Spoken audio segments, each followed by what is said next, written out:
AMCI Testing is an independent automotive research firm specializing in unbiased comparative evaluations of automotive products. They just completed dynamic testing between two of the world's most stunning GT coupes, and I'm here, well, to confirm it all for myself. This is the Aston Martin DB11, the latest in a long line of brutish and legendary high-performance automobiles. The DB11 is an utterly heart-pounding sports car with a price tag to match. They tested the DB11 against the Lexus LC 500, a brand new entry into the category. With less power and at less than half the cost, on paper the LC 500 doesn't stack up against the DB11. So are we to assume that the LC 500 isn't in the same league as the DB11? That's what I want to find out. AMCI Testing's closed course contains a series of highly technical elements critical in the evaluation of handling performance. It's a true test of a car's responsiveness. Wow. When those twin turbos spool up, you can really feel the power and the torque. But it is a very sophisticated ride, very stable. Seems a little bit nitpicky, but these seats don't actually support you as much as you'd think. I tell you what, overall, that is a thrilling ride. The DB11 has loads of power and shattering performance. Now, let's check out the LC 500. Straight out of the gate, the LC 500 really gives me a sense of confidence, a feeling of sure-footedness. The steering is very fast, very nimble, very accurate. Wow, as I turn in here, it almost draws you into the corner. It engages, and I guess that's due in part to the four-wheel steer. It actually propels you from corner to corner.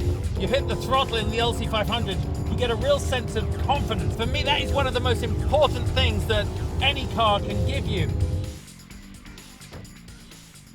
Based on AMCI Testing's certified times and what I just felt for myself, it's fair to say that there is performance parity between the DB11 and the LC 500. But let's dig a little deeper, shall we, and look at two of the challenging elements of the course. First, the slalom.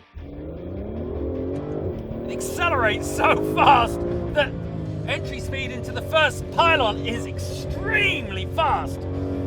Very stable, predictable, just like I'd expect from an Aston Martin.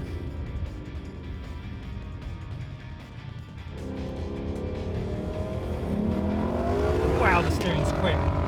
Amazing turning, obviously due in part to that four-wheel steering.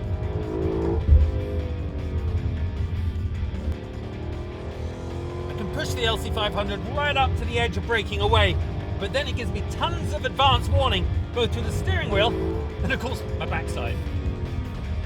In the slalom, I too felt no significant difference in speed and responsiveness.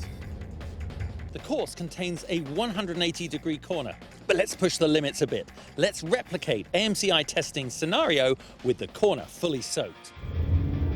As you can imagine, vast reservoirs of power that requires judicious utilization, but manageable if you know what you're doing.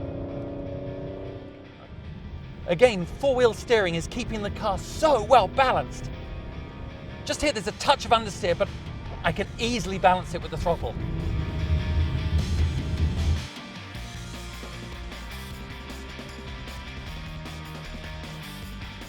AMCI Testing has certified that the Lexus LC 500 and the Aston Martin DB11 are nearly identical in overall handling performance, even though the LC 500 is far less expensive than the DB11. Considering that and both cars' sheer beauty, I must say it is a persuasive alternative.